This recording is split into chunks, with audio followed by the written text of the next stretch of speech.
एक श्लोक है कि जहाँ जहाँ स्त्रियों की पूजा होती है वहाँ वहाँ देवता निवास करते हैं, और जहाँ पर ऐसा नहीं होता है वहाँ के सारे कार्य निष्फल होते हैं।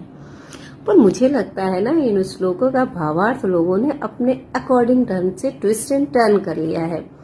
अकॉर्डिंग टू एंटीक सास पता है क्या है कि एंटीक सास तभी खुश होती है, उसी घर में एंटीक सास खुश रहती है। एंटीक ससुराल में एंटीक सास तभी खुश रहती हैं जब उस घर में उनकी बहू का अपमान होता है, और वो अपमान उस घर के सभी लोगों के द्वारा होता है, तभी एंटीक सास खुश होती है। नहीं तो आप ही बताइए, क्या संस्कृत का श्लोक गलत होता है?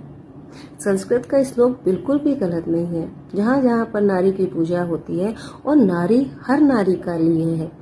ये नहीं है कि माँ नारी है तो माँ की पूजा होगी, लेकिन बहू बेचारी है तो बहू की पूजा नहीं होगी।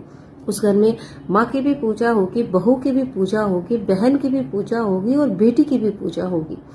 लेकिन हमारे समाज ने अपने अकॉर्डिंग इसको ट्विस्ट कर लिया है कि जो सास है वो उस घर की लक्ष्मी है, उस घर की पूजनी है, उस घर की अन्नपूर्णा है। लेकिन जो बहू है वो उस घर की स्लेव है, दासी है, तो उसके लिए ऐसा कुछ नहीं है। तो आप ही बताइए, फिर आपके घर के जो अच्छे काम हैं खराब तो होंगे ही, फिर आपके यहाँ घर तो लक्ष्मी तो आएगी नहीं, और ना ही कोई शुभ काम होंगे, और बेवजह की परेशानियां तो आप इनवाइट खुद ही कर रहे हैं। तो ये जो औरतें अपने अकॉर्डिंग अपनी सुविधा के अनुसार चीजें बनाती है ना, उसका भुगतान उन्हें बहुत बुरा भुगतना पड़ता है। क्योंकि आप एक बात याद रखिए, आप अमीर होंगे पर अमर तो बिल्कुल नहीं।